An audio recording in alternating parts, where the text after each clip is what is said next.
Oke, kita mulai kelas kita hari ini. Bismillahirrahmanirrahim. Assalamualaikum warahmatullahi wabarakatuh. Selamat siang semuanya. Waalaikumsalam warahmatullahi wabarakatuh. Selamat siang, Bu. Warahmatullahi wabarakatuh.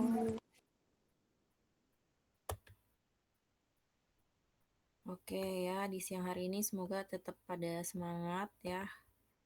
Walaupun agak ngantuk-ngantuk gitu ya. Hari ini kita masuk ke bab selanjutnya ya.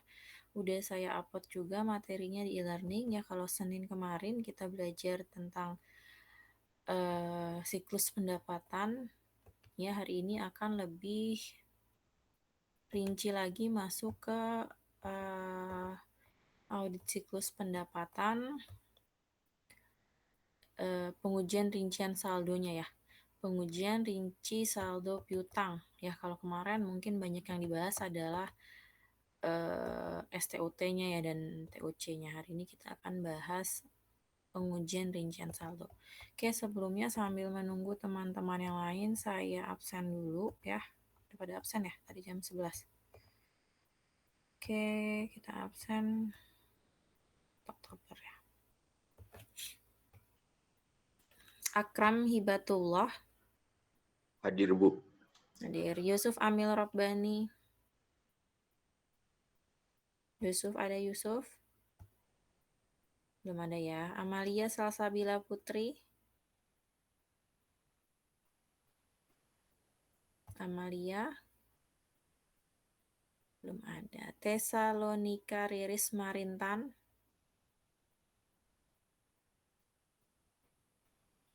Belum ada. Audi Medina.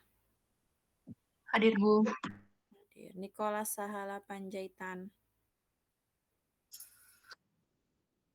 Nisa Chandra Diningrum. Hadir, Bu. Salsabila Az-Zahra. Hadir, Bu. Aulia Nur Najmilah. Hadir, Bu. Anissa Fitri Kamelia. Anissa. Belum ada. Thalia Agatha. Hadir, Bu. Astridina Adrianti. Astrid izin, Bu. Izin sakit ya. Oke. Tiara Nur Cahyani. Hadir, ya, Bu. Clarissa Putri. Hadir, Bu. Vito Yudantoro. Hadir, Ibu. Nashwa Diva Putri. Hadir, Bu. Davi Abdillah. Davi. Belum ada. Nashwa Sabrina. Hadir, Bu. Feliciana Pradita Hapsari. Hadir, Bu. Nabila Atika Safitri. Hadir, Bu. Eva Faizah. Eva, ada Eva? Eva izin, Bu. Eva izin ya. Padus ya? Iya. Oke, Gina Zafira Handriantiwi. Hadir, Bu. Dini Octavia Savano. Hadir, Bu. Muhammad Dafa Darmawan. Ada, Bu. Putri Farida Husnul. Hadir, Bu. Elsya Sabrina. Hadir, Bu. Arik Runa Atala. Hadir, Bu. Muhammad Dafa Aditya. Hadir, Bu. Hadir. Ringgum di absen. Yusuf. Davi hadir, Bu. Davi hadir. Yusuf hadir, Bu. Anissa hadir, Bu. Amalia hadir, Bu. Yusuf ada. Ada, Bu. Amalia. Hadir, Bu. Tesalonika. Anissa. Hadir, Bu. Asridana. Izin. Davi ada. Eva izin. Oke, Tessa. Belum ada Tessa ya. Oke. Oke, silakan dibuka materinya. Materi 3.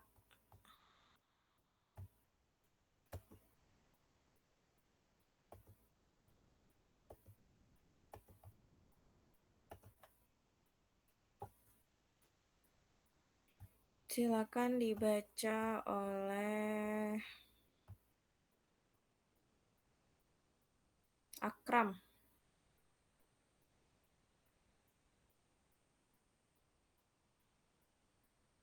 Baik, Bu. bab 3 itu menjelaskan tentang pengujian rinci saldo piutang. Ya, yang pertama itu ada menyebutkan tujuan audit saldo piutang. Yang kedua itu menyebutkan prosedur audit yang tercantum dalam program audit untuk pengujian rinci saldo untuk akun piutang. Yang ketiga itu menjelaskan bentuk konfirmasi positif. Yang keempat menjelaskan bentuk konfirmasi negatif. Yang kelima membedakan bentuk-bentuk konfirmasi piutang. Yang 2.1 ini tujuan audit saldo piutang. Cukup Akram, terima kasih. Ya, Baik, jadi Bu. bab ini tadi ya masih bab yang sama yang sebelumnya ya, masih satu kesatuan gitu ya, masih satu siklus pendapatan ya, siklus pendapatan dan penagihan piutang. Bab ini lebih rinci lagi ya menjabarkan tentang piutang ya. Kalau di buku Arens ada di bab 16 ya. Jadi ini lebih ke test of details of balance akun piutang ya. Kemudian capaian pembelajaran setelah mempelajari bab ini, mahasiswa diharapkan mampu yang pertama menyebutkan tujuan audit saldo piutang, ini nanti terkait asersi-asersinya. Yang kedua, menyebutkan prosedur audit, ya, bagaimana step by step-nya melaksanakan pengujian rincian saldo untuk akun piutang. Yang ketiga, 4 dan 5 ini nanti ada salah satu prosedur audit untuk TDB piutang adalah dengan konfirmasi. Ya, nanti konfirmasi itu ada bentuk-bentuknya, ada yang positif, ada yang negatif. Ya, nanti dibahas di poin 3, 4, dan 5.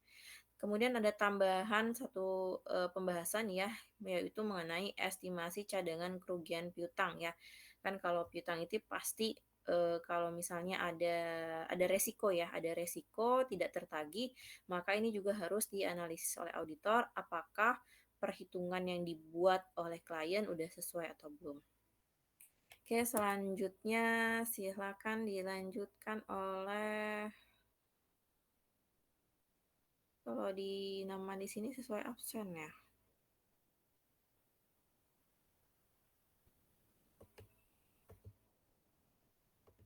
Oke, dari absen bawah Yusuf Amil Robbani. Ya, selanjutnya itu tujuan audit saldo piutang.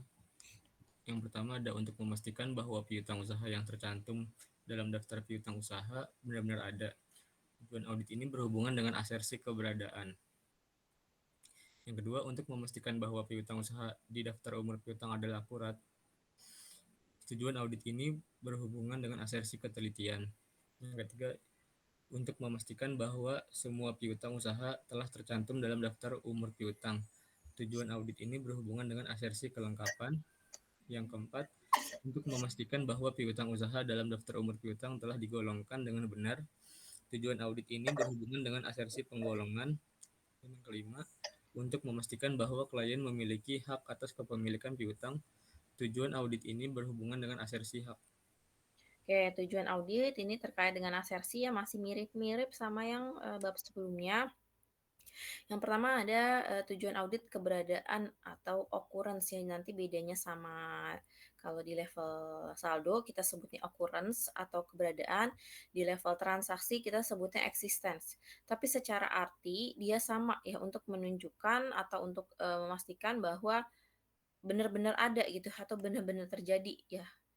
Kan secara arti sama ya. Kemudian yang kedua, asersi ketelitian atau akurasi, memastikan bahwa piutang usaha di daftar umur piutang adalah akurat. Ya, kalau yang tadi asersi keberadaan atau occurrence ini untuk menjawab pertanyaan ya atau tidak, ya misalnya ini dilakukan konfirmasi piutang ya. Dilakukan prosedur konfirmasi piutang. Ya, asersi keberadaan ini untuk menjawab ya atau tidak, ada atau enggak piutangnya. Oke, kalau ternyata ada, oke, jumlahnya udah sama atau belum sama catatan klien. Ya, maka ini asersi ketelitian untuk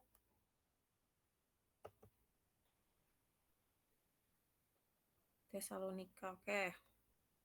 Nanti saya absen.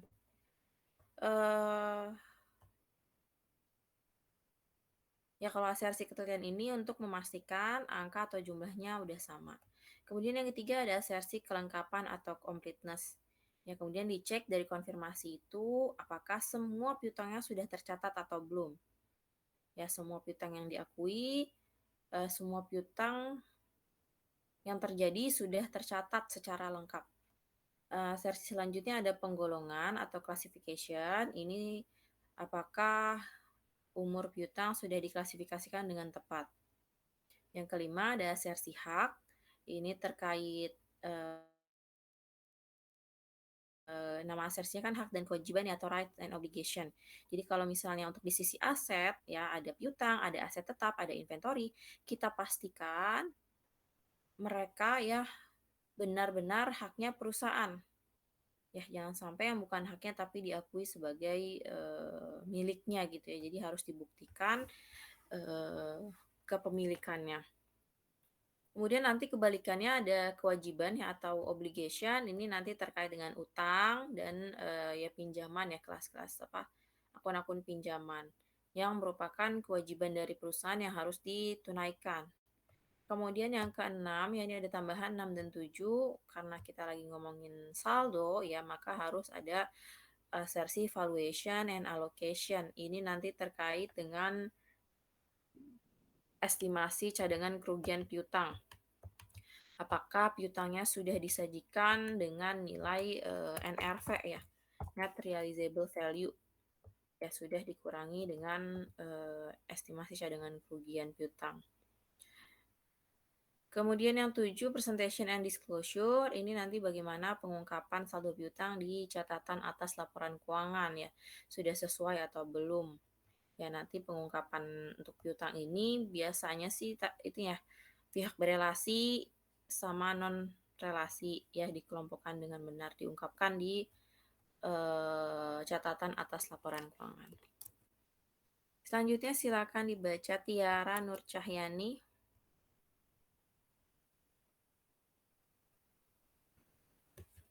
Ada Tiara? Ada, Bu. Program audit pengujian rincian saldo atau PRS merupakan prosedur audit untuk menentukan ketepatan angka saldo akun-akun di laporan keuangan, terutama angka-angka saldo di akun neraca. Untuk operasionalisasi audit, umumnya auditor akan mengembangkan program audit yang berisi serangkaian prosedur untuk memperoleh bukti. Auditor akan melakukan prosedur audit atas dasar program audit tersebut. Ya, dilanjut sampai 1.3. Sampai mana, Bu? 1.3. Oke, berikut ini contoh program audit pengujian rinci saldo untuk akun piutang. 1. Dengan program pemeriksaan minta daftar umum piutang atau buat apabila klien tidak menyediakan. 1.1 periksa kebenaran penjumlahan dan telusur ke working trial balance. 1.2 telusur saldo piutang individual ke kartu piutang. 1.3 lakukan pengujian terhadap umur piutang individual. Ya, ini salah satu contoh bentuk program audit ya. PRS merupakan prosedur audit untuk menentukan ketepatan angka saldo akun-akun di laporan keuangan, terutama di akun-akun laporan posisi keuangan ya atau neraca. Nah, ini salah satu bentuknya seperti ini. Ada beberapa program pemeriksaan ya, atau ada beberapa prosedur yang harus dilaksanakan ya. Di sini ada sampai 5 ya, ada 5. Ini dia lompat. Ya, ada 5 prosedur. Yang pertama, minta daftar umur piutang atau buat apabila klien tidak menyediakannya. Ini step paling pertama banget ya yang harus dilakukan karena kita nggak ada listnya, maka kita harus minta ke bagian akuntansi, Pak atau Bu, saya mau minta daftar piutang atau list piutang. Nah, setelah dapat list piutangnya, kita periksa kebenaran penjumlahan dan telusur ke working trial balance ya, dilakukan prosedur footing atau cross footing ya, dijumlahkan dulu. Kemudian setelah dijumlahkan, penjumlahannya udah benar, kita telusur ke WTB ya. Pastikan angkanya yang ada di daftar piutang dengan yang ada di WTB angkanya sama. Ya, di sini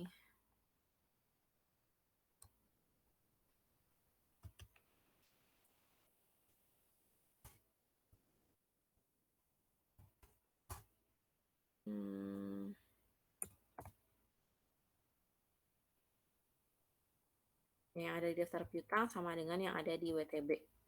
Yang daftar piutang itu biasanya dibuat manual oleh klien, sedangkan WTB ini yang muncul dari sistem. Kemudian 1.2, telusur saldo piutang individual ke kartu piutang. Ya, jadi kalau 1.1 ini terkait dengan saldo, 1.2 ini piutang individual ya. Jadi kita samakan angkanya yang ada di daftar piutang ini ke kartu piutang. Ya, angkanya juga harus sama.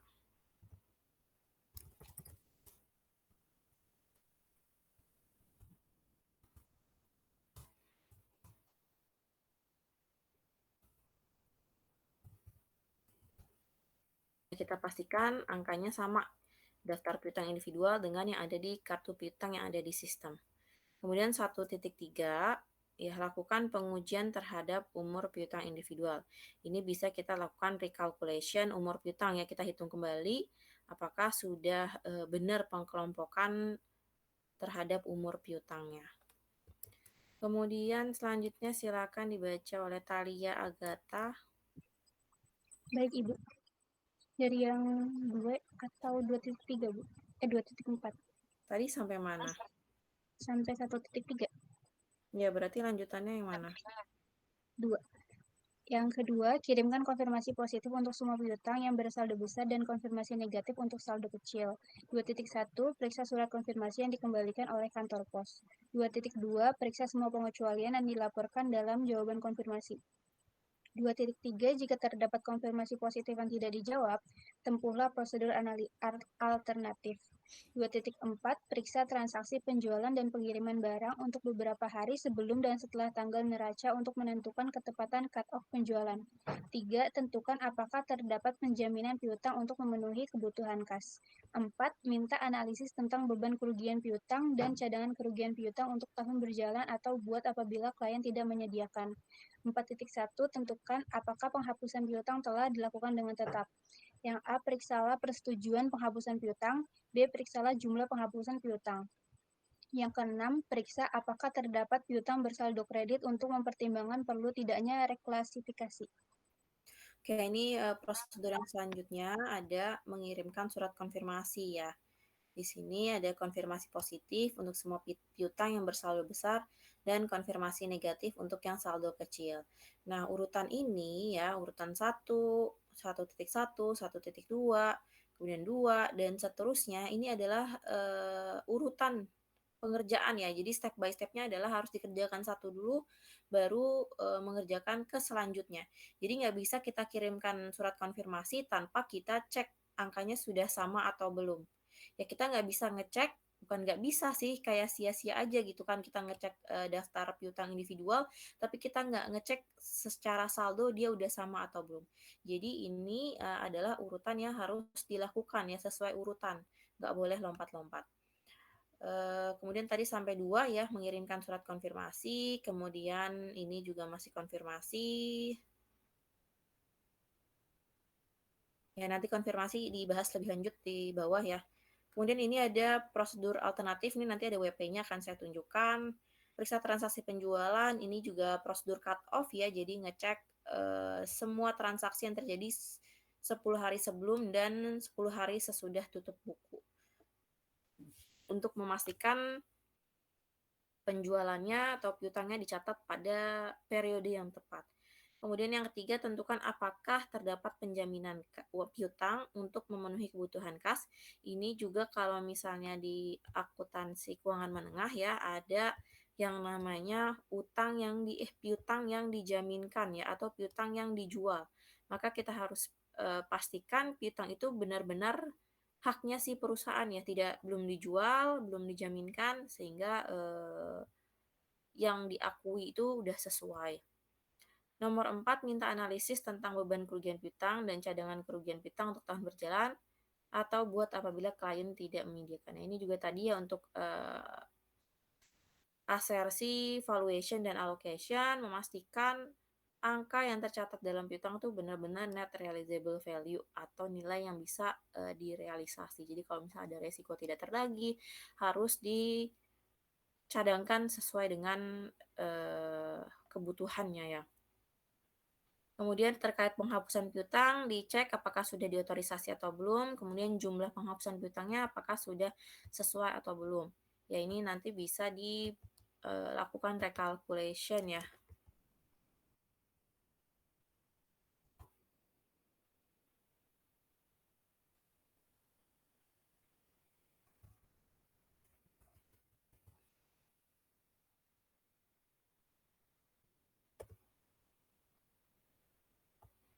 Kemudian yang keenam, periksa apakah terdapat piutang bersaldo kredit untuk mempertimbangkan perlu atau tidaknya reklasifikasi. Ini biasanya terjadi untuk perusahaan yang jual ya, melakukan transaksi jual dan beli dengan perusahaan yang sama, sehingga muncul utang, muncul juga piutang. Nanti biasanya sama mereka di net off. Setelah di net off, nanti kalau misalnya ternyata utangnya lebih besar, maka bisa terjadi seperti ini ya, piutang bersaldo kredit atau nanti kebalikannya utang bersaldo debit ya. Maka ini harus dicek kenapa begini, dan kalaupun memang karena ini net off ya, harus direklasifikasi sesuai dengan nature-nya dia apa. Selanjutnya Tessa, silakan dibaca. Baik, Bu. Jadi 2.4 daftar umur piutang. Langkah mendasar yang dilakukan auditor adalah meminta daftar umur piutang. Daftar ini merupakan daftar yang berisi saldo akun debitur yang terdapat di dalam master file piutang usaha, pertanggal neraca, dan umur masing-masing piutang. Jumlah saldo piutang usaha di daftar umur piutang harus sama dengan jumlah saldo piutang usaha yang terdapat di master file piutang usaha. Umumnya, klien akan menyediakan daftar umur piutang, karena klien yang paling tahu kondisi masing-masing customer. Melalui daftar piutang akan terlihat besaran saldo piutang masing-masing customer dan umur piutang masing-masing saldonya. Tabel berikut ini menunjukkan contoh daftar umur piutang pada ilustrasi PTA. Oke, dilanjutkan oleh Salsabila Azahra.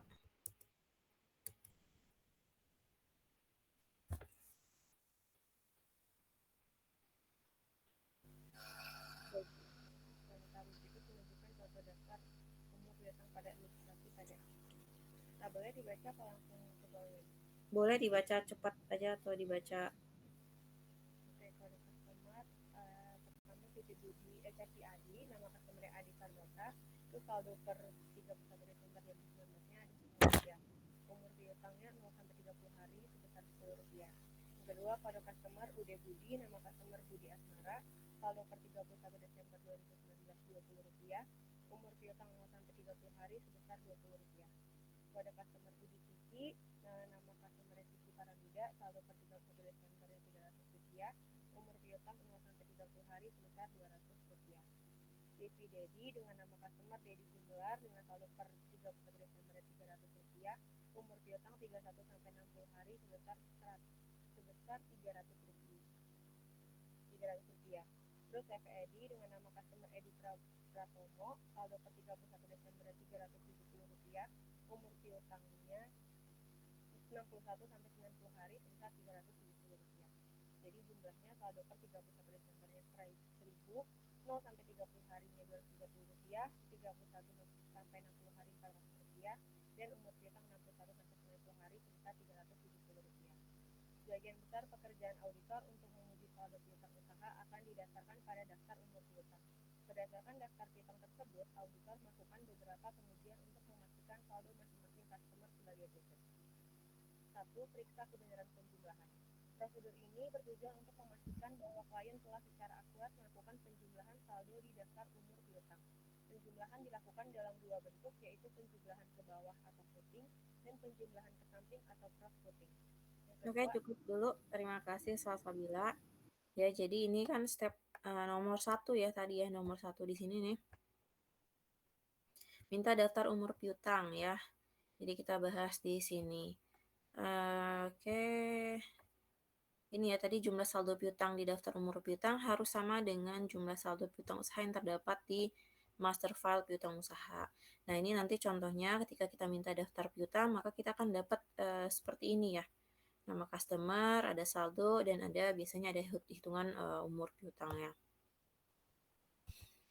Kemudian di sini yang paling pertama ya, prosedur pertama ya, setelah diminta daftar umur piutang, kita harus periksa kebenaran penjumlahan. Ini tadi yang nomor 1.1 ya. Periksa kebenaran penjumlahan. Ini tadi bisa kita lakukan footing dan cross footing. Footing itu penjumlahan ke bawah, cross footing itu penjumlahan ke samping ya, atau menyamping gini.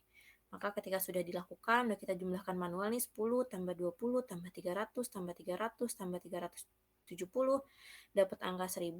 Ketika kita sudah menjumlahkannya itu di kalkulator, kita bisa kasih tick mark tanda panah ke atas. Ya, begitu juga untuk yang cross footing. Ketika kita sudah tambahkan nih 10 tambah 0 tambah 0, ya kita lakukan cross footing tanda panah ke samping. Ya, ini salah satu contoh sederhana aja, tapi nanti realitanya mungkin akan lebih banyak dan secara umur nanti ada banyak gitu ya. Seperti ini ya, misalnya 200 ditambah 100, kita pastikan angkanya udah benar penjumlahannya gitu ya. Kemudian dilanjut nomor 2 oleh Putri Farida Husnul 2 sampai 3 deh. Baik, Bu. Yang kedua itu telusuri jumlah saldo co-working trial balance. Prosedur ini bertujuan untuk memastikan angka saldo piutang usaha di daftar umum piutang telah sesuai dengan angka saldo di buku besar piutang usaha.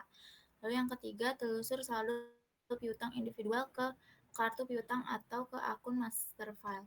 Prosedur ini bertujuan untuk memastikan angka saldo piutang usaha di individual per debitur di daftar umum piutang telah sesuai dengan angka saldo piutang per debitur yang tercantum di kartu piutang atau di master file piutang. Oke, ini prosedur selanjutnya ya, telusur jumlah saldo ke WTB. Pastikan angka di daftar piutang sudah sama dengan di WTB, yaitu 1000 ini ya jumlahnya. Kemudian yang nomor 3, pastikan angka 10, 20, 300, 300, 370 untuk masing-masing customer ini, angkanya atau datanya juga sudah sama dengan yang ada di kartu piutang individual ya, yang ada di master file. Ya, ini manual versus sistem ya, yang ada di manual, catatan manual dan yang ada di sistem, pastikan angkanya sudah sama. Oke, lanjut baca oleh Nisa Chandra Diningrum. Baik, Bu. Nomor 4, lakukan pengujian terhadap umur piutang. Prosedur ini bertujuan untuk memastikan klien telah menggolongkan umur piutang sesuai dengan umur yang sebenarnya. Informasi ini penting bagi auditor untuk menentukan piutang-piutang yang berpotensi tidak terbayar sehingga nantinya diperlukan penghapusan piutang. Semakin lama umur piutang menunjukkan semakin sulit untuk tertagih.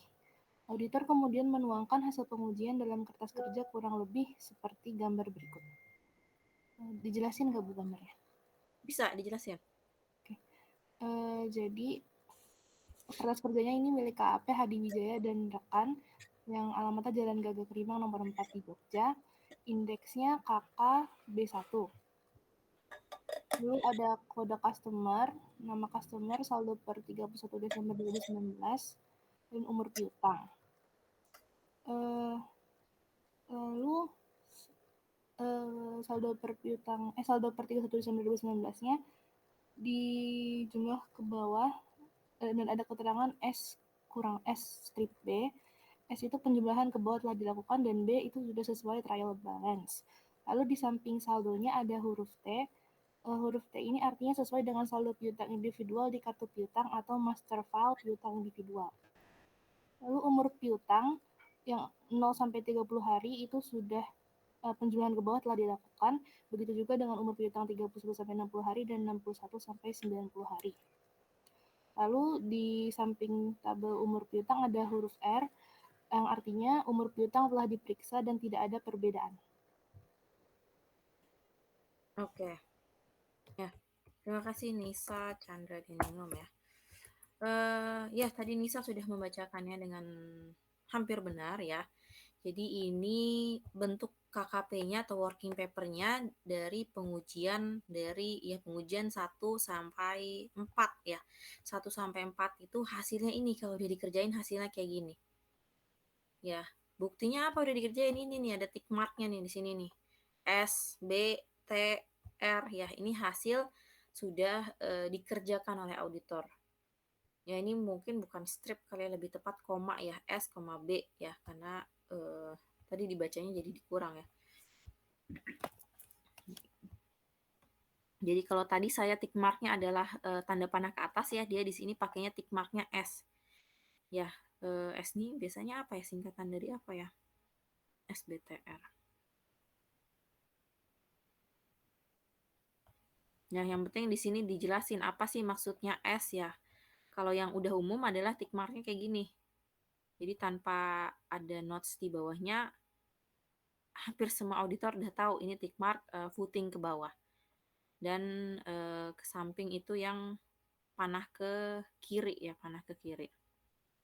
Kemudian ini udah dilakukan penjumlahan ke bawah, terus yang B jumlah 1000 ini sudah sesuai trial balance ya, sudah sesuai trial balance, sudah dicek.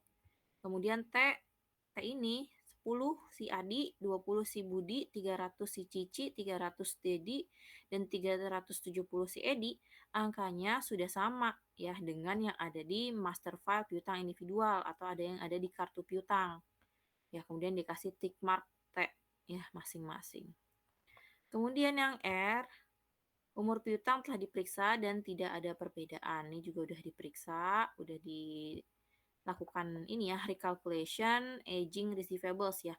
Dihitung kembali umur piutangnya dan ternyata hitungan auditor tidak berbeda dengan hitungan klien. Maka dikasih tick mark R. Oke, selanjutnya silakan dilanjut Nicholas.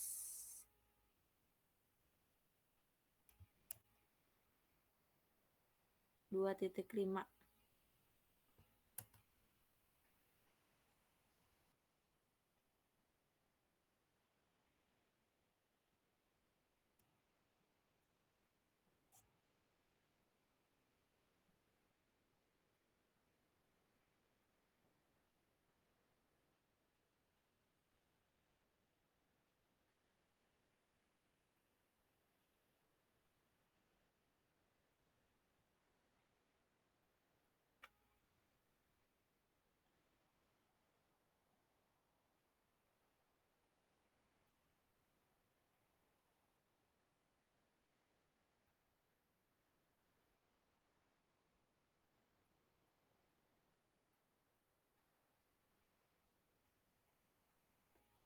Oke. Konfirmasi. Ini step selanjutnya ya, ada di poin 2. Ada di poin 2 di sini ya, konfirmasi ya, konfirmasi. Oke, ini tadi nomor 1, nomor 2 sampai nomor 4 ini prosedur tadi ya yang ada di sini ya, mengacu ke sini ya. Refer ke sini, periksa kebenaran penjumlahan. Maka dia tick marknya S. Kemudian ngecek saldonya sesuai sama WTB, tick marknya B, dan seterusnya.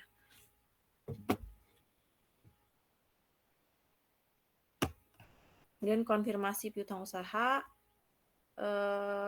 teori yang nanti dijabarkan di sini ini berlaku juga untuk utang, saldo bank, investasi, dan pinjaman. Nanti juga akan ada konfirmasi untuk akun-akun ini. Secara kehandalan atau validitas dari bukti audit berupa konfirmasi, dia lebih bisa diandalkan ya dibanding bukti lainnya karena bukti diperoleh dari pihak luar klien dan dikirim langsung kepada auditor. Cara kerjanya adalah auditor akan membuat surat konfirmasi, nanti tetap pakai kopnya klien dan tanda tangan dari internalnya klien, tapi yang mengirimkan auditor. Ya, kemudian nanti minta dikirim langsung ke alamatnya auditor. Nah, tujuan dari konfirmasi ini adalah untuk memastikan bahwa catatan piutang menurut klien sama dengan catatan hutang menurut debitur. Ya, ini kan asersi occurrence ya atau keberadaan dan kita memastikan angkanya juga sama. Berarti asersi, ketelitian atau akurasi. Kemudian 2.5.1 silakan dibaca oleh Nashwa Diva. Baik, Bu. Di 2.5.1 itu ada konfirmasi positif. Menurut standar audit SA 550, konfirmasi positif merupakan permintaan konfirmasi kepada pihak ketiga untuk merespons secara langsung kepada auditor yang menunjukkan apakah pihak yang dikonfirmasi setuju atau tidak setuju dengan informasi yang terdapat dalam permintaan konfirmasi atau menyediakan informasi yang diminta. Contoh bentuk konfirmasi positif dapat dilihat pada gambar berikut ini. Ini ada PTA yang beralamat di Jalan Balapan nomor 2 Yogyakarta. Terus tulisan itu ada kepada UD Cici Paramida, direktur di tempat. Dia nulis untuk kantor angkutan publik Hadi Wijaya dan rekan di Jalan Gagak Limang nomor 4 Yogyakarta tentang kebenaran saldo kewajiban Anda kepada kami per tanggal 31 Desember 2019. Kirimkan bagian bawah lembar surat ini. Itu buat kantor akuntan publik itu tadi mengenai kami setuju atau tidak setuju bahwa saldo sebesar 300 adalah benar. Uraikan alasan jika tidak setuju sebagai berikut. Ada tanggal, hormat kami, UD Cici Paramida. Contoh surat konfirmasi tersebut dikirim kepada debitur UD Cici Paramida untuk cukup positif. dulu. Oke. Cukup dulu, kemudian silakan Nashwa Sabrina dibaca. Tadi konfirmasi positif, ini konfirmasi negatifnya. Silakan dibaca Nashwa Sabrina.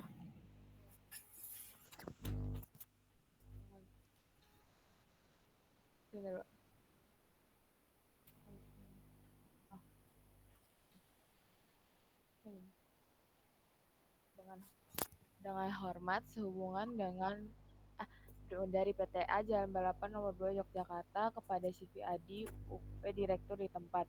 Dengan hormat sehubungan dengan audit laporan keuangan pada perusahaan kami, menurut data kami saldo utang perusahaan Anda kepada kami sebesar Rp10 per 31 Desember 2019.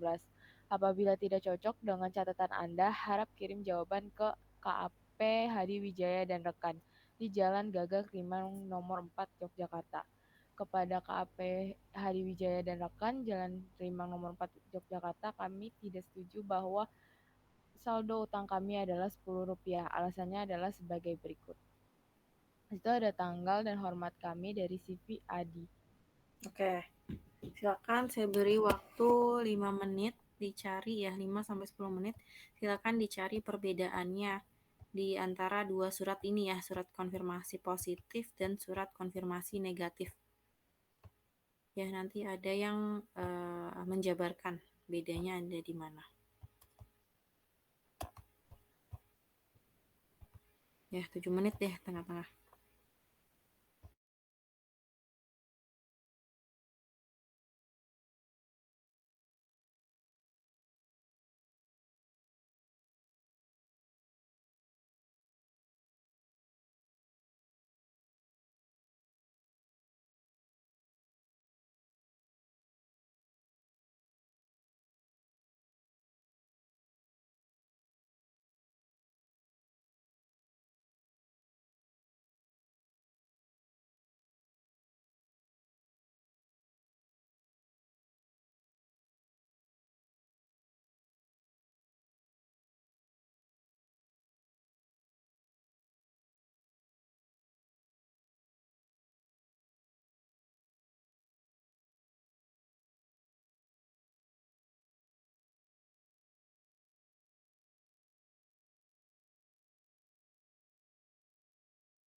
Oke, gimana? Udah dapat perbedaannya?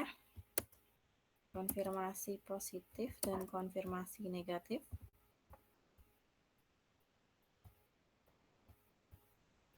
Udah, Bu. Nah, bisa dijabarkan? Siapa yang mau menjabarkan? Saya mau coba, Bu. Silakan Dini. Yang dari yang saya dapat itu, kalau konfirmasi positif itu jika yang pihak ketiga setuju atau tidak setuju itu tetap dikirim balasannya. Nah, kalau konfirmasi negatif itu ngirim balasannya kalau tidak setuju aja. Oke. Jadi kalau nggak setuju nggak usah dibalas. Oke, ya tepat ya yang dijabarkan oleh Dini. Ada lagi hal lainnya? Perbedaan konfirmasi positif dan konfirmasi negatif? Ada Bu kegunaannya antara konfirmasi positif dan juga negatif. Kayak gimana tuh Tessa? Jadi kalau misalnya konfirmasi positif itu cocok digunakan buat angka saldo akun yang bernilai besar dan juga memiliki resiko bawaan tinggi dan resiko pengendalian yang tinggi. Sedangkan kalau konfirmasi negatif itu cocoknya untuk yang memiliki saldo kecil, resiko bawaannya rendah dan resiko pengendaliannya juga rendah. Oke, ya tepat juga ya. Jadi kalau konfirmasi positif karena tadi kita minta untuk dibalas, mau benar atau salah, mau setuju atau tidak setuju harus dibalas, maka ini biasa secara resiko lebih rendah gitu ya, karena ada balasan ya. Jadi ini dipakai untuk angka saldo akun-akun yang bernilai besar dan secara resiko lebih tinggi dan nggak bisa hanya mengandalkan dari efektivitas pengendalian saja. Ada pendapat lain?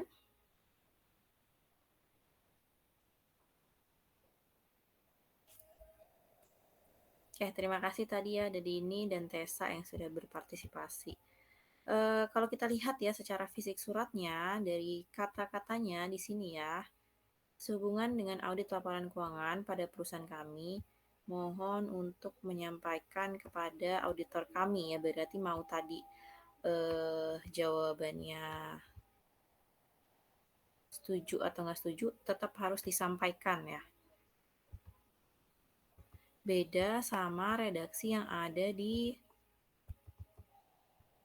konfirmasi negatif. Kita lihat redaksinya gimana di sini. Apabila tidak cocok dengan catatan Anda, ya di sini ada apabila tidak cocok dengan catatan Anda, harap kirim jawaban. Jadi hanya dibalas kalau misalnya nggak setuju. Ini nanti tercermin di sini ya, di isian jawaban ya, di kotak jawaban hanya ada pilihan tidak setuju. Kalau saldo utangnya adalah sekian. Itu tadi perbedaannya ya. Jadi kalau konfirmasi positif harus dibalas. Kalau konfirmasi negatif hanya dibalas kalau misalnya tidak setuju dengan saldo yang tertera. Oke. Selanjutnya sambil kita cari perbedaan lainnya, silakan dibaca oleh Nabila Atika Safitri dari sini. Baik, Bu. Contoh surat konfirmasi tersebut dikirim kepada debitur UD Cici Paramida. Bentuk positif terlihat pada pilihan jawaban untuk setuju atau tidak setuju. Apabila UD Cici Paramida setuju dengan angka 300 karena sesuai dengan catatan akuntansi mereka, maka UD Cici Paramida melingkari kata setuju. Demikian juga sebaliknya apabila UD Cici Paramida tidak setuju, maka pilihan tidak setuju dilingkari dan disertai alasan ketidaksetujuannya. Dalam konteks audit piutang usaha berarti permintaan kepada debitur untuk menyatakan setuju atau tidak setuju dengan saldo piutang usaha yang tertulis dalam surat konfirmasi. Angka saldo di surat konfirmasi adalah angka saldo menurut klien. Jika debitur setuju dengan angka saldo piutang di surat konfirmasi, maka debitur menjawab setuju. Tetapi jika tidak setuju, maka debitur menjawab tidak setuju, disertai alasannya. Artinya, auditor harus memperoleh jawaban dari debitur. Bentuk konfirmasi ini cocok digunakan untuk Cukup, terima kasih ya. Jadi tadi ini ya harus dibalas mau setuju atau tidak setuju. Kalaupun jawabannya setuju, tetap harus dikirim ya, yang ini dicoret, kemudian dikirim dikembalikan, surat ini dikembalikan ke auditor. Tapi kalau misalnya ternyata tidak setuju, ini bisa dicoret atau ini dilingkari ya. Kemudian dijelaskan tidak setujunya di mana. Ini misalnya ternyata sudah dibayar 100 sehingga utang kami tinggal 200. Juga dijabarkan berikut outstanding piutang ya per 31/12/2019. Ya totalnya hanya tinggal 200. Oke, selanjutnya dilanjutkan Muhammad Dava Aditya.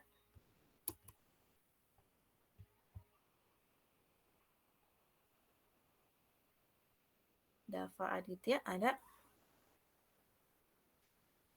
Iya Bu, ada Bu. Sebentar Bu, saya reload dulu Bu. Jaringannya nge-lag boleh nggak Bu? Ngapain dulu? Reload Bu, maksudnya masuk lagi Google Meet-nya. Soalnya nge-lag Bu saya Bu. Suara Ibu patah-patah di saya. Oke, Muhammad Dava Darmawan kalau gitu. Halo, iya Bu. Halo. Ya. Tadi sampai mana Bu? Sampai ini. Oh, ada juga bentuk konfirmasi. Sorry, sampai sini nih.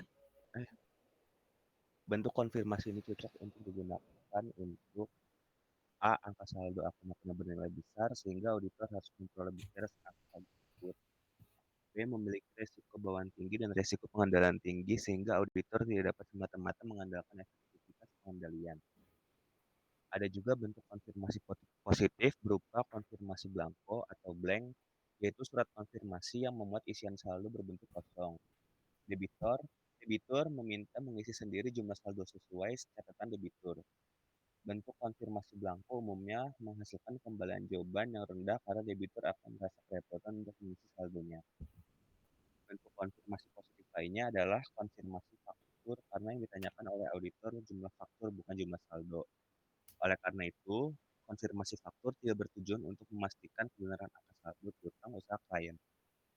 Oke, cukup. Terima kasih ya. Jadi tadi konfirmasi positif ini cocok untuk ada 2 pertimbangan ya. Kalau angka piutangnya besar ya atau memiliki saldo besar, dan yang kedua memiliki resiko bawaan tinggi dan resiko pengendalian tinggi sehingga auditor tidak dapat semata-mata mengandalkan efektivitas pengendalian. SPI yang lagi dibahas di sini adalah SPI-nya klien ya, bukan customer ya. Kemudian bentuk konfirmasi positif lainnya yaitu berupa blank, yaitu surat konfirmasi yang memuat isian saldo berbentuk kosong. Debitur diminta untuk mengisi sendiri jumlah saldonya. Jadi bentuknya sama seperti ini, tapi nggak ada ya, saldonya kosong. Jadi disuruh dinyatakan berapa jumlah piutangnya.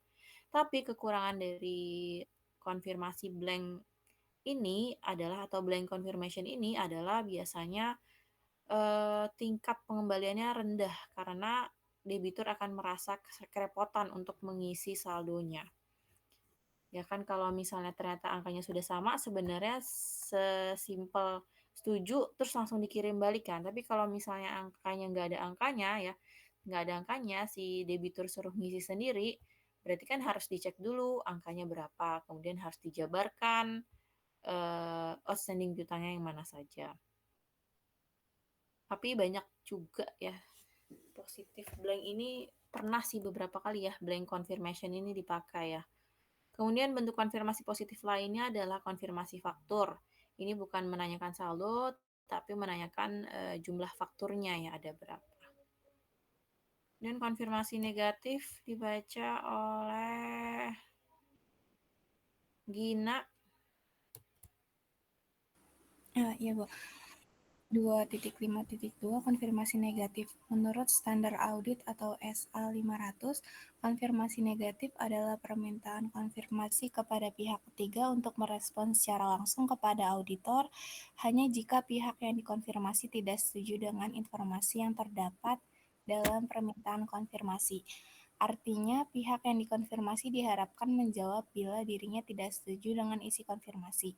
Dalam konteks audit piutang usaha, Berarti permintaan kepada customer untuk menjawab permintaan konfirmasi hanya jika tidak setuju dengan saldo piutang usaha yang tertulis dalam surat konfirmasi. Apabila customer-nya setuju dengan angka saldo piutang di surat konfirmasi, maka customer tidak perlu membalas surat konfirmasi. Konfirmasi bentuk negatif cocok untuk debitur yang memiliki saldo kecil, risiko bawaan rendah, dan risiko pengendalian rendah. Pengendalian internal klien efektif, dan auditor tidak yakin bahwa debitur akan menjawab permintaan konfirmasi. Oleh karena itu, jika debitur tidak menjawab, maka auditor dapat menganggap saldo piutang debitur adalah benar. Andaikan hal tersebut salah, maka kesalahannya relatif tidak material. Oke, Contoh, ini tadi ya penjelasan konfirmasi negatif. Tadi pertama hanya dibalas jika debitur tidak setuju dengan nominal yang dinyatakan di situ. Pun kalau misalnya tidak dibalas bukan karena setuju, misalnya karena suratnya tidak sampai atau karena memang tidak terbalas ya, kalaupun ada kesalahan ya salah saji, nilainya tidak material gitu karena tadi hanya akan dikirimkan untuk debitur yang memiliki saldo kecil. Jadi kalau misalnya tadi di contoh tadi hanya dipakai untuk yang 2 awal itu yang saldonya 10 sama 20 ya pakai konfirmasi negatif. Jadi kalau misalnya ada kesalahan ya di sini ada ilustrasi ya kalaupun misalnya ada kesalahan ya tadi kan total 30 dari total seluruh piutang adalah 1000 maka dia hanya 3% dari 100% ya nilainya enggak material secara persentase dia kecil. Selanjutnya 2.5.3 dibaca Vito. Oke Bu, 2.5.3 respon auditor terhadap jawaban konfirmasi. Nah, setelah auditor menerima jawaban konfirmasi dari debitur, auditor perlu mendokumentasikan hasil jawaban konfirmasi ke dalam kertas kerja yang menunjukkan rekapitulasi jawaban debitur. Nah, contoh kertas kerja tersebut sebagai berikut. Ini dibaca juga, Bu. Nggak usah. Langsung sini aja, nggak usah. Oke, nggak usah. Ada poin 1, jawaban klien berbeda dengan isi surat konfirmasi. Nah, jawaban yang berbeda mengindikasikan ada kesalahan pencatatan oleh klien atau oleh debitur.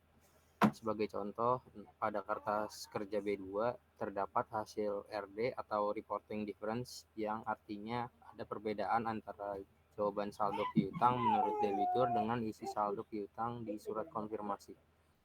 Nah, menggunakan contoh kertas kerja B2, misalkan jawaban dari CV Adi adalah sebagai berikut.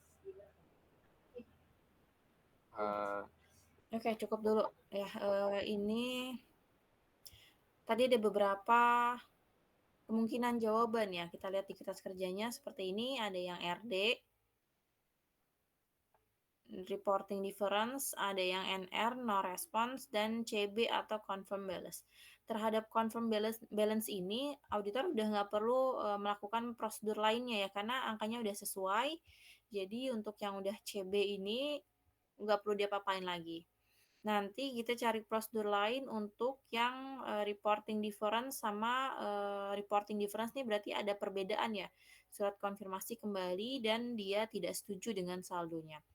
Yang no response ini kalau misalnya masih banyak, masih cukup waktunya bisa dikirim kembali atau misalnya dihubungi lewat telepon atau bisa lewat email gitu ya. Tapi kalau misalnya waktunya tidak mencukupi, biasanya auditor akan melakukan prosedur alternatif.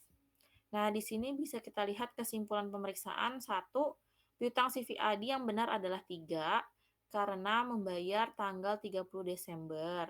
Tapi baru dicatat oleh klien tanggal 2 Januari. Ya ini karena di hari libur. Mungkin kali ya dibayarnya di hari libur. Jadi belum tercatat gitu ya. Klien baru membuka rekening korannya di tanggal 2 Januari nih. Dan terdapat salah pencatatan ya. Salah pencatatan harusnya dia dicatat pada tanggal uang masuk. Tapi malah dicatat pada tanggal dicatatnya gitu ya. Kemudian yang kedua, piutang CVED dihapus karena diketahui debitur telah pilot. Jadi ini dihapus langsung. Ini contoh surat yang berbeda ya, jawaban berbeda dengan isi surat konfirmasi. Biasanya sih dia jelasin ya, bukan cuma tidak setuju doang, tapi ada ngasih alasannya. Nah, dari alasan ini bisa kita cross check. Maaf sebentar. Ini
Oke, mohon maaf, kita lanjutin ya. Yang mana tadi?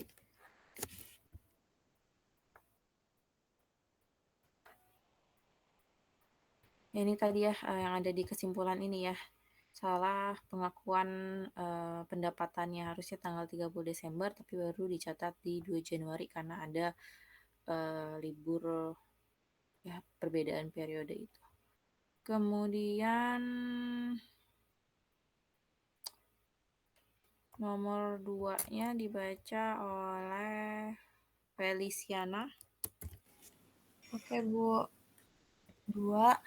Konfirmasi-konfirmasi yang tidak terjawab. Penyebab konfirmasi tidak terjawab antara lain penerima konfirmasi tidak bersedia menjawab atau karena surat konfirmasi tidak sampai kepada penerima sehingga surat konfirmasi kembali kepada klien.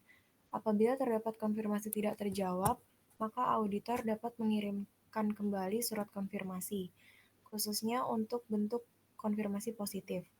Namun demikian, menurut standar audit SA 505 paragraf 12, respon auditor terhadap konfirmasi tidak terjawab adalah auditor harus melakukan prosedur alternatif. Tujuan prosedur alternatif adalah untuk memperoleh bukti audit yang handal dengan menggunakan cara lain selain konfirmasi piutang. Sebagai contoh, pada kertas kerja B2, terlihat bahwa ada 2 jawaban konfirmasi yang tanpa respon, yaitu untuk UD Budi dan CV Edi. Prosedur alternatif yang dilakukan antara lain 1. Memeriksa penerimaan kas beberapa hari setelah tanggal neraca. 2. Memeriksa faktur penjualan atau sales invoice. Dan 3. Memeriksa bukti pengiriman barang atau delivery note atau surat jalan atau surat angkut barang. 4. Melakukan tanya jawab kepada manajemen. Berikut ini dilanjutkan Elsya. Baik, Bu. Berikut ini contoh prosedur alternatif yang dilakukan. A. Untuk UD Budi, dilakukan penelusuran ke penerimaan kas setelah tanggal neraca. Ditemukan informasi bahwa UD Budi melakukan pembayaran Rp20 tanggal 3 Januari 2020. Bukti sales invoice dan delivery note menunjukkan bahwa terjadi penjualan tanggal 20 Desember 2019. Kesimpulan auditor adalah saldo piutang UD Budi telah sesuai dengan catatan klien. Yang B, untuk CV Edi, dilakukan penelusuran ke penerimaan kas setelah tanggal neraca dan tidak ditemukan adanya pembayaran dari CV Edi. Prosedur komunikasi dengan manajemen menghasilkan informasi bahwa piutang CV Edi merupakan piutang yang telah lama umurnya dan CV Edi mengalami kebangkrutan. gedung kantornya sudah tidak ada, operasional usaha sudah tidak berjalan, dan sedang mengalami gugatan kepailitan. Sesuai peraturan perusahaan, debitur yang mengalami kesulitan pembayaran dan kemungkinan pailit, maka dapat diusulkan penghapusan piutang. Kesimpulan auditor adalah saldo piutang si Fedi diusulkan untuk dihapuskan karena potensi tidak akan tertagih. Oke, ini saya tunjukkan ya contoh prosedur alternatif ya working paper-nya. Kalau kalian praktikum audit sama Bu Deti atau sama Pak Imanta ya? Audit Bu Deti, laporan Bu. keuangan. Bu Audit Deti. laporan keuangan Bu Deti, Bu. Oh, sama Bu Deti. Oke. Ya, ini contoh subsequent receive account receivable ya. Prosedur alternatifnya namanya subsequent receive ini ya namanya. Kemudian kalau tadi di PDF itu mungkin penjelasannya telusur ke jurnal penerimaan kas. Nah, bisa juga kalau di sini ya ditelusurnya ke rekening koran. Ke rekening koran, kemudian dapat nih ternyata ada pembayaran di tanggal 10 Januari. Ya, kalau ini kita baca dulu prosedur auditnya. Yang pertama, mengecek detail pembayaran piutang pada bank statement periode 1 sampai 31 Januari. Jadi dicek ada nggak kas masuk di antara rentang 1 sampai 31 Januari. Yang kedua, kalau misalnya ada, dicek itu pembayaran untuk piutang yang mana, ya invoice yang mana. Dicek kelengkapan dokumennya ke invoice dan delivery notes-nya. Ini fokusnya ke tanggalnya ya, karena kita lagi mirip prosedur cut off. Jadi pastikan invoice dan tanggal diterimanya barang itu pada periode Desember gitu ya. Kemudian yang ketiga, memastikan bahwa piutang yang dibayar di bulan Januari telah dicatat dalam general ledger dan sudah diakui sebagai piutang 31 Desember 2016. Jadi ini kita memastikan semua piutang, karena semua piutang itu kan yang ada di bulan Januari pasti transaksinya terjadinya sebelumnya kan ya. Sebelumnya. Jadi kita pastikan yang dibayar di bulan itu, kalau misalnya dia adalah invoice di bulan Desember, pastikan angkanya piutangnya sudah masuk ke dalam periode ya pencatatan di 2016 ya di tahun sebelumnya. Kita cek di sini ada kas masuk ya tanggal 10 Januari sebesar 91 juta sekian. Setelah dicek, ini pembayaran piutang ya oleh PT Iseki ini dengan nomor invoice 308. Kemudian dicek invoice-nya, ternyata dia invoice-nya tanggal 20 Desember. Dicek lagi ke barang diterima tanggal 27 Desember. Berarti ini kan masih satu periode, masih di dalam periode tahun 2016 ya. Kemudian kita cek apakah angka ini ya 91 juta sekian ini sudah dicatat sebagai piutang pada periode 2016 atau belum. Ya, kemudian ini nomor 2, ternyata ada penerimaan kas lagi. Ya 850 juta. Ternyata dia dari satu klien dan terdiri dari beberapa invoice ya. Yang kalau dijumlah nilainya juga harus sama 850. Ini sebenarnya agak tricky ya nyari dari sekian banyaknya invoice dicari yang nilainya segini. Ya ternyata ini invoice nomor 314 sampai 329 ya. Transaksi dari tanggal 1 sampai 16 Desember ya ini ya.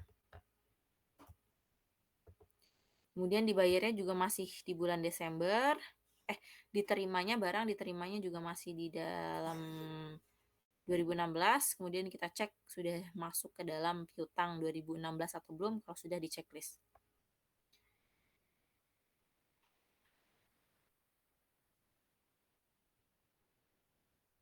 Ini ada satu contoh.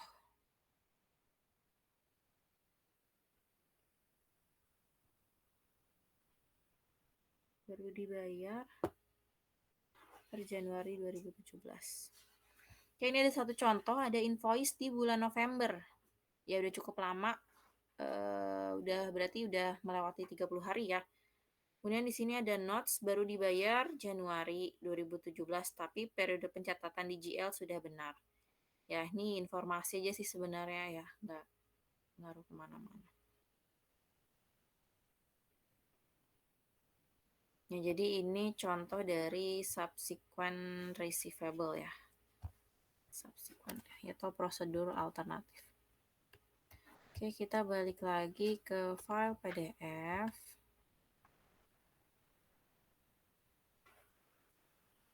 Ya, dilanjut baca tadi sampai siapa terakhir? Feliciana ya?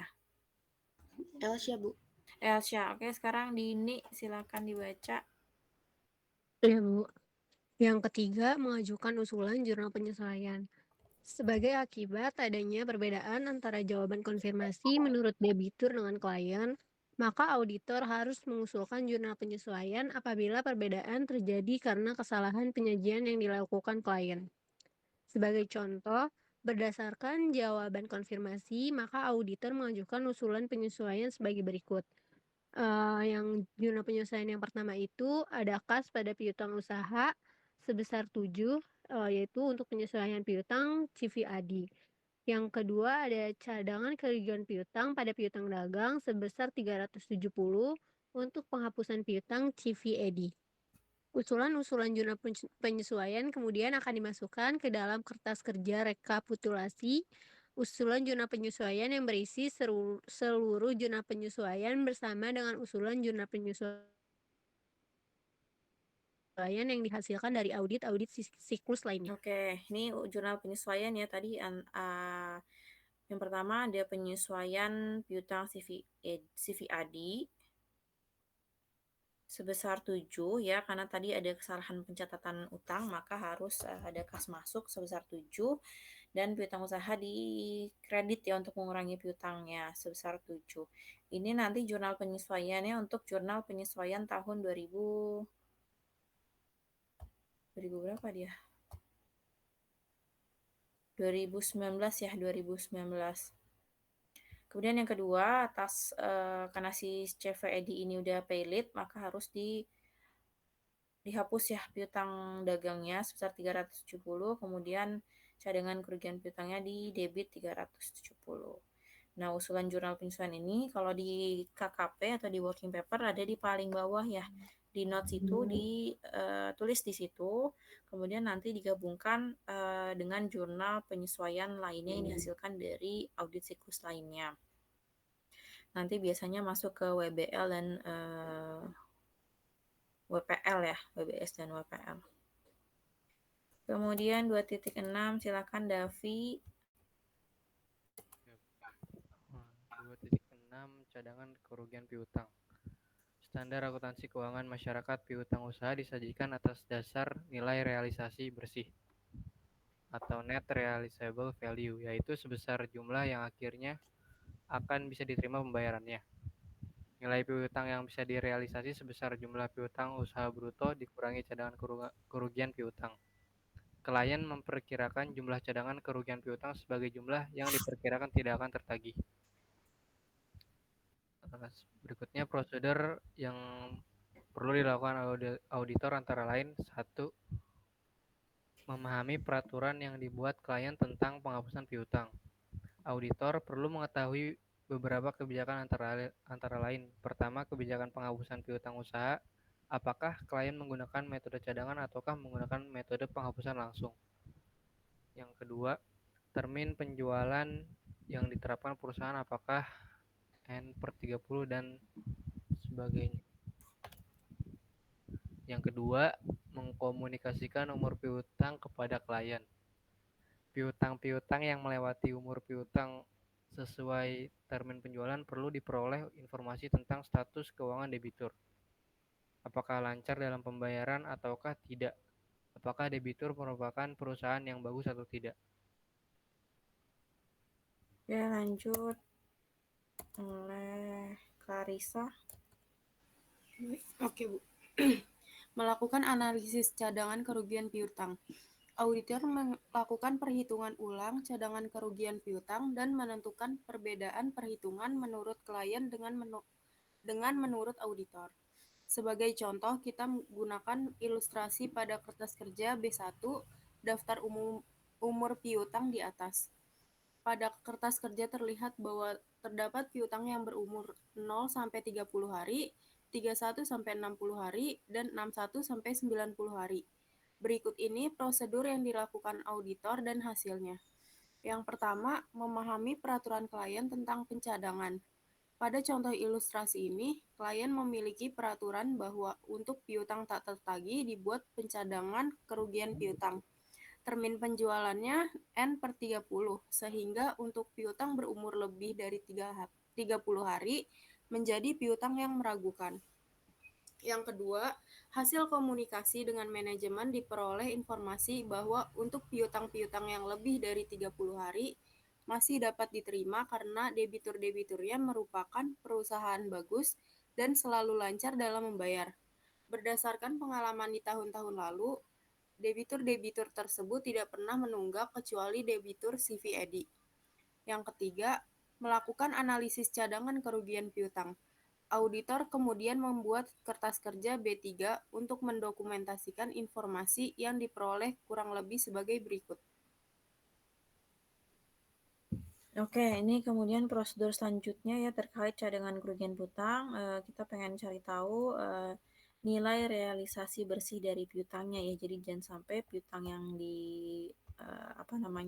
yang ada di laporan keuangan itu masih ada kemungkinan tidak tertagihnya, apalagi kalau misalnya kemungkinan tidak tertagihnya tinggi.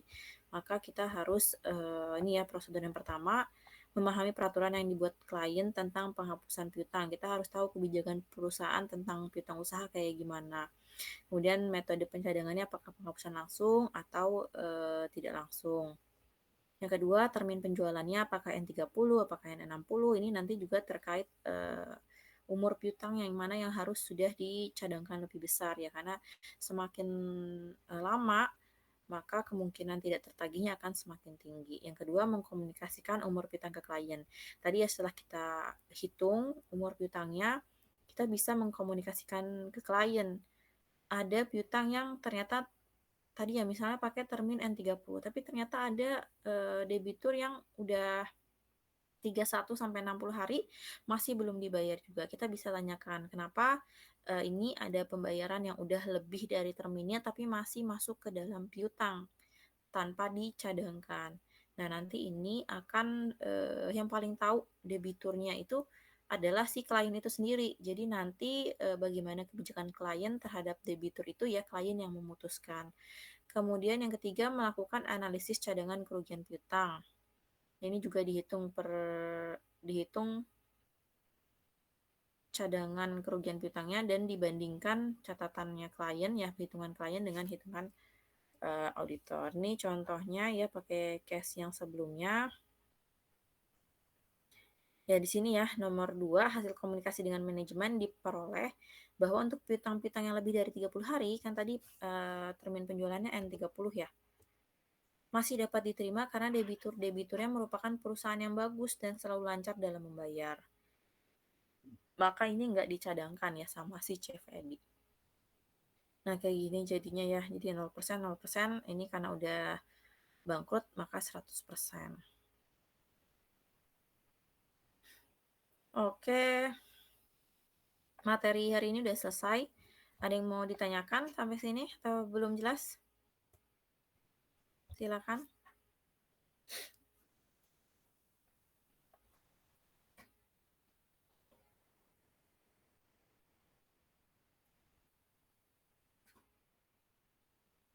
Oke, kalau nggak ada yang ditanyakan, iya nanti kita habisin ya. Kemarin hari Senin kalau nggak salah jadi tugas ya soal PG. Ada yang mau mempresentasikannya? Nomor 1. Saya mau. Silakan Feliciana. Nomor 1. Tapi saya nggak ngerjain di Word gitu. Iya nggak apa-apa. Dibaca aja soalnya.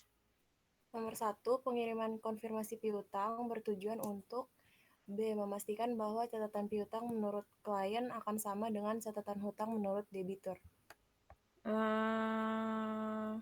Yang bab 2 dulu kemarin Feliciana. Oke, bentar. Hari Senin. Filenya dulu. Feliciana rajin juga udah ngerjain yang bab 3. Saya kira yang bab 3. Kan belum saya suruh. Yang ini dulu.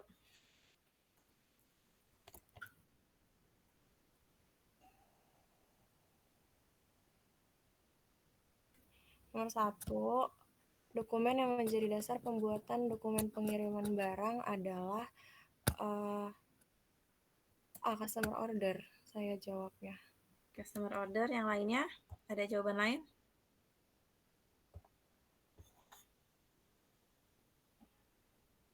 Oke, customer order ya. Ibu, Apa? saya bingung deh Bu yang itu. Soalnya yang saya baca di atasnya tuh customer order sama sales order, Bu. Dua-duanya ya. Dokumen yang menjadi dasar pembuatan dokumen pengiriman barang ada di halaman berapa, Karisa?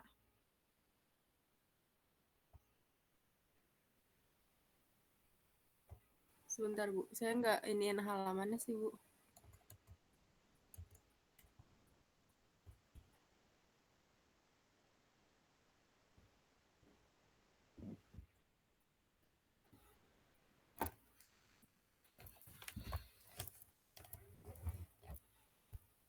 Ini aja Bu di halaman 6 Bu. Halaman 6. Iya. Yang di tabel itu yang nomor 3. Ya masih itu. Atas dasar sales order dan order dari customer kayak gitu Bu. Dokumen dibuat oleh bagian gudang pengiriman berisi barang-barang yang dibeli customer atas dasar sales order dan order dari customer. Iya kan, kalau secara urutan pertama ada CO dulu gitu ya. CO, terus asal dasar CO dibuat SO. Asas dasar SO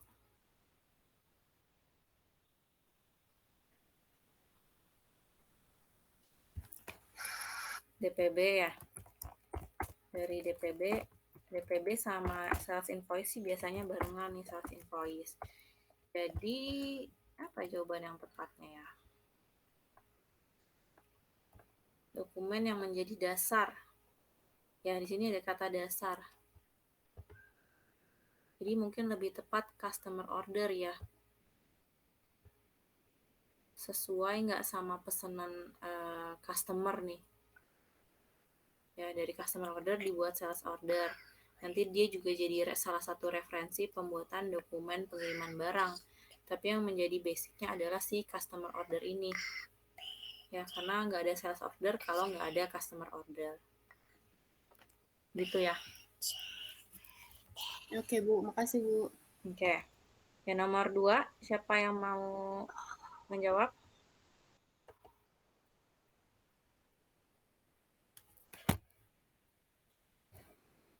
Silakan Nicholas. Siapa dulu yang ngangkat tangan tuh?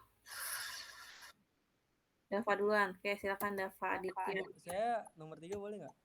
Kok kamu ini sih nego? Ya udah nggak apa-apa nih, saya coba ya Bu. Nomor 2, sebelum dibuat sales order terlebih dahulu didahulukan B. Persetujuan kredit pada customer order. Yang lainnya? Ada jawaban lain?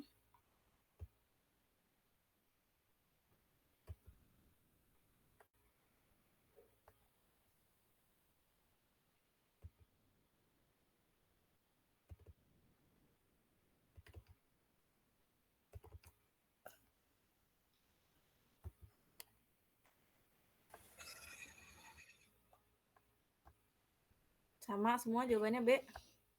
Sama Bu. Sama ya.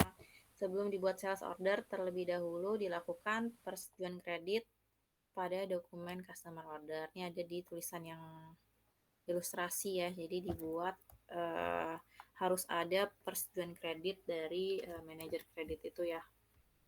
Aduh. Oke, nomor 3.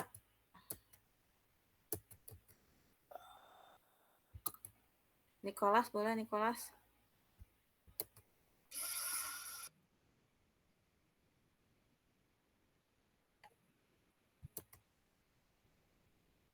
Untuk B. Yang lainnya? Ada jawaban berbeda? Otorisasi pengiriman barang bertujuan untuk yang B memastikan bahwa sales order telah dikirimkan barangnya. Ada jawaban lain? Saya D.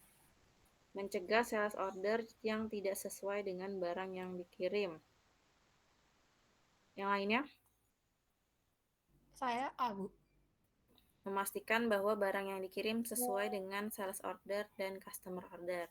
Oke, dari jawaban A, B, dan D, itu dari halaman yang mana?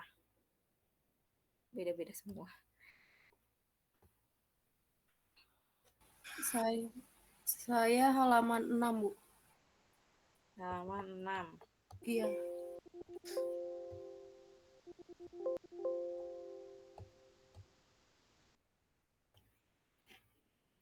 Otorisasi yang tepat ini ya. Barang hanya bisa dikirim ke pembeli jika otorisasi pengiriman barang telah dilakukan. Tujuan pengendalian ini adalah untuk mencegah pengiriman yang tidak sesuai dengan sales order dan customer order. Yang jawaban lainnya? Tadi itu kan yang jawabannya A. Yang B sama D? Saya yang D. Saya nggak lihat ininya sih, Bu. Sales order sama customer ordernya.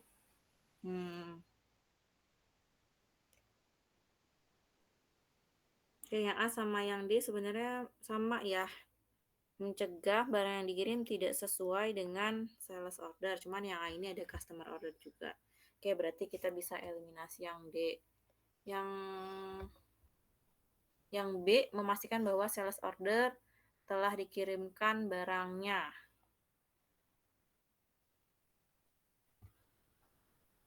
Ya, ini yang C juga sama ya, memastikan yang C enggak, Deng. Yang B gimana? Enggak ada ya tulisannya ya, memastikan sales order telah dikirim barangnya. Ya, nomor 3 jawabannya yang A ya, memastikan bahwa barang yang dikirim sesuai dengan sales order dan customer order. Kemudian nomor 4. Siapa yang mau menjawab nomor 4?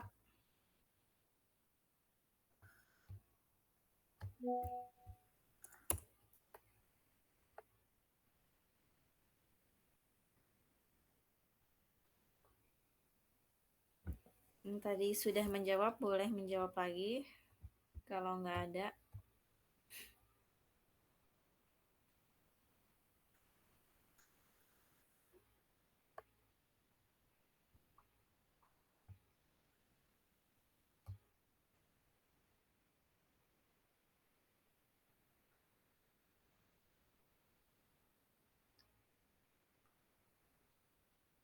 Update data di master file piutang usaha berasal dari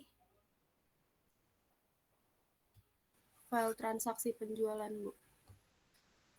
file transaksi penjualan. Ada jawaban lain? File transaksi penjualan dan file transaksi penerimaan kas, Bu. Yang A. Yang A. Ada jawaban lain? A juga, Bu. A juga. Jadi jawabannya yang A ya. File transaksi penjualan dan file transaksi penerimaan kas. Iya. Iya.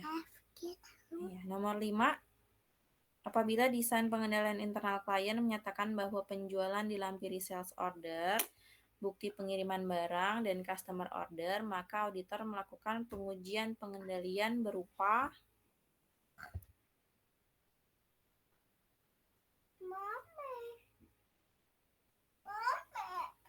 D bukan ya, Bu?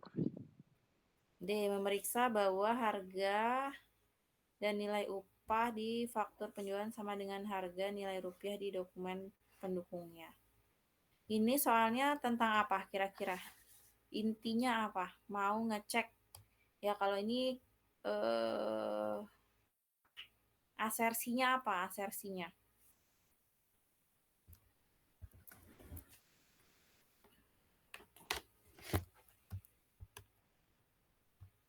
kelengkapan.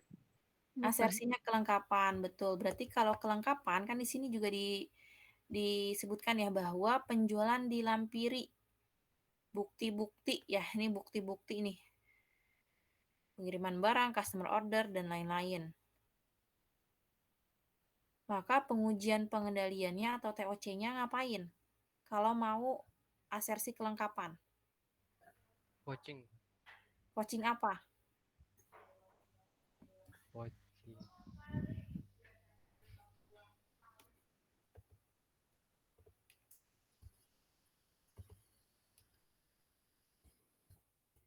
Kalau yang D tadi ya, jawaban siapa D?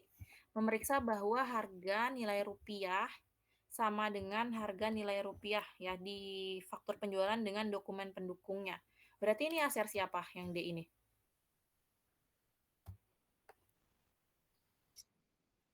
Asersinya. Asersi. Footing itu prosedurnya. Untuk asersi apa?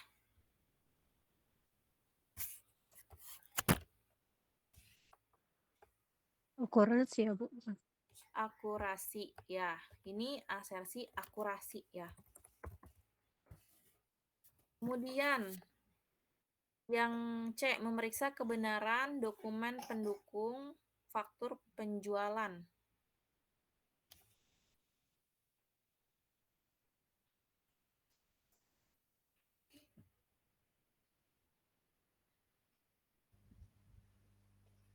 Valuation. Apa? Valuation. Valuation. Kenapa valuation? Nah, dia valuation itu kan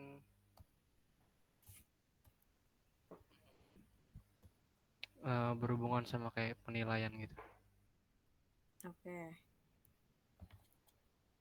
Yang lainnya? Memeriksa kebenaran dokumen pendukung faktur penjualan.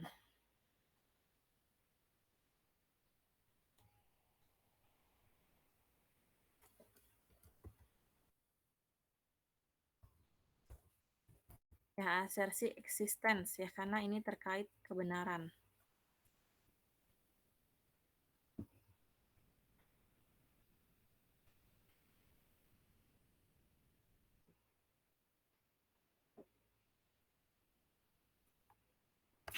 Yang B, memastikan bahwa sales order, bukti pengiriman barang, dan customer order telah dibuatkan fakturnya.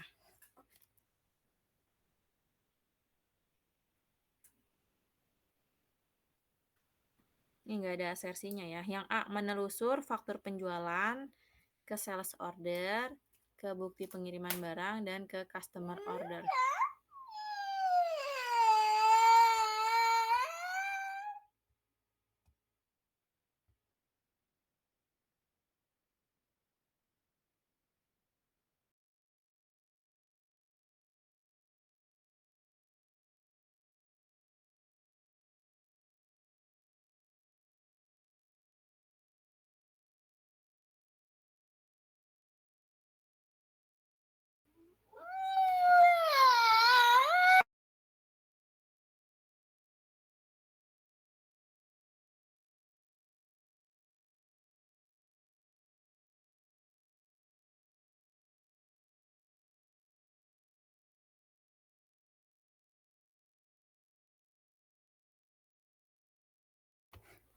Yang A, asersinya apa? Faktur penjualan ditelusur ke SO, BPD, dan CO.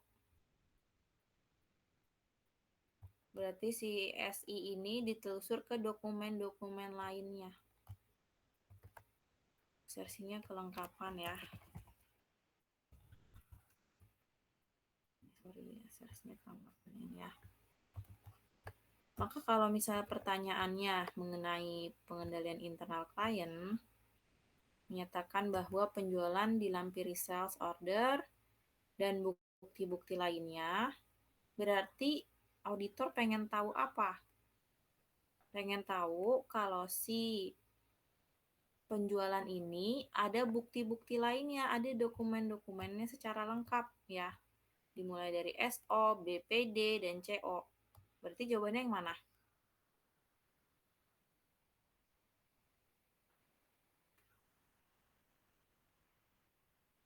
A, C, apa D?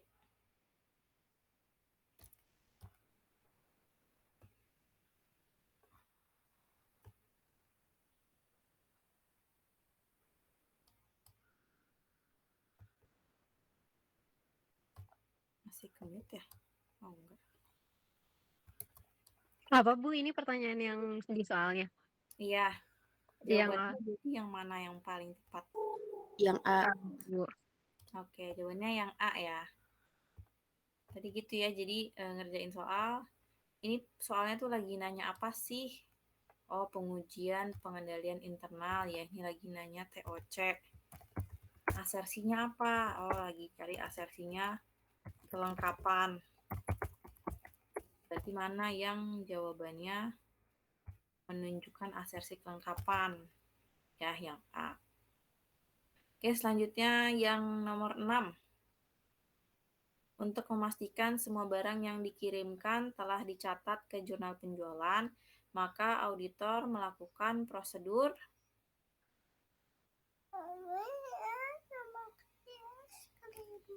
itu 2 soal lagi. 2 soal lagi. Nomor 6.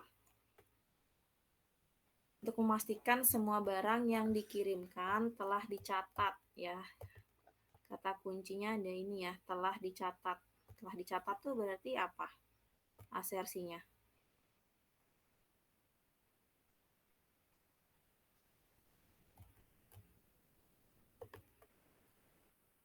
Prosedurnya deh, prosedurnya ngapain?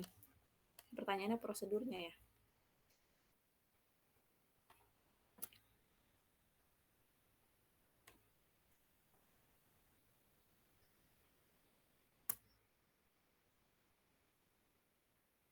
Tracing bukan Bu? Tracing. Betul ya, tracing. Tracing. Tracing dari mana ke mana?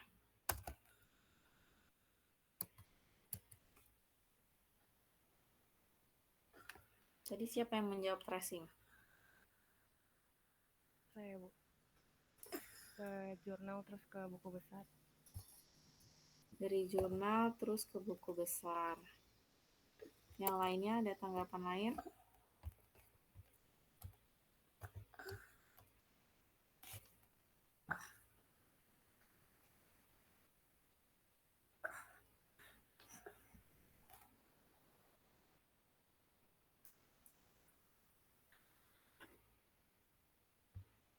Ya, ini prosedur tracing. Kalau prosedur tracing itu berarti dia telusur dari apa? Dari faktur ya, dari sales invoice ke jurnal. Sebenarnya di sini udah kelihatan nih. Memastikan semua barang yang dikirimkan itu dari apa buktinya? Dari sales invoice ya, atau bukti pengiriman barang. Kemudian kita pastikan semua dokumen itu udah dicatat ke jurnal penjualan. Berarti prosedurnya adalah tracing. Tracing itu berarti yang mana? Yang A, B, C, atau D? Ya, dari sales invoice ya, atau dari dokumen ke jurnal. Ya. Yang A, Bu. Yang A, Bu. Jawabannya yang A ya. Di sini bisa kelihatan menelusur SO, BPD, CO, dan faktur ke jurnal penjualan. Oke, soal terakhir nomor 7 untuk memastikan bahwa data di faktur penjualan merupakan penjualan untuk barang yang benar-benar dikirim ke pembeli. Auditor melakukan pengujian transaksi, yaitu sebelumnya kita analisis soalnya, memastikan bahwa data di faktur penjualan merupakan penjualan untuk barang yang benar-benar dikirim ke pembeli. Berarti ini asersinya apa? Kejadian ya, Bu. Keterjadian ya, atau eksisten. Ya, berarti pengujiannya apa kalau untuk asersi keterjadian atau eksisten?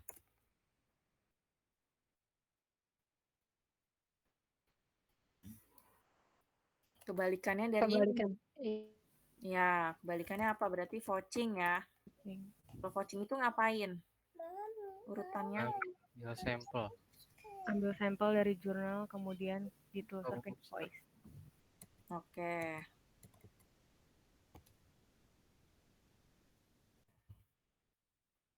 Ambil sampel dari jurnal, kemudian ditelusur ke invoice. Berarti yang mana tuh? Dari jurnal ke invoice ya. Berarti yang mana jawabannya? Yang menyatakan vouching, prosedur vouching. Dari jurnal ditelusur ke invoice. Menelusur ayat jurnal penjualan ke dokumen pendukungnya. Menelusur faktur dan dokumen-dokumen lain ke ayat jurnal penjualan. Memastikan bahwa jurnal penjualan dilampiri dengan dokumen pendukungnya. Memastikan ayat jurnal penjualan telah benar perhitungannya. Yang mana jawabannya? Yang A, Bu. Yang A ya jawabannya ya. Kalau yang B itu prosedur apa? Tracing. Tracing. Yang C asersinya apa? Kelengkapan. Ini tracing berarti tadi untuk asersi kelengkapan juga ya.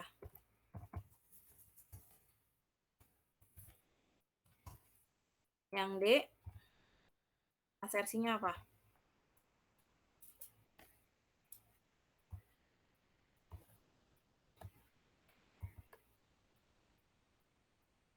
Ketelitian ya, Bu? Ketelitian, oke.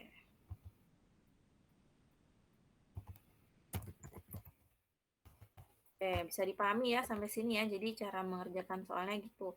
Kalau nggak ngerti sama soalnya, ya maksudnya masih ragu, bisa dipakai eliminasi ya dari jawabannya mana yang bukan. Gitu. Ya, sampai sini ada yang mau ditanyakan?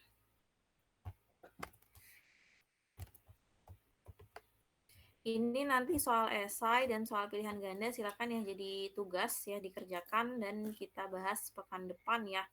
Kalau bisa udah dikerjain ya, nanti ada yang bahas kayak tadi ya. Kayak tadi nomor 1 dan nomor 2. Oke, ada yang mau ditanyakan?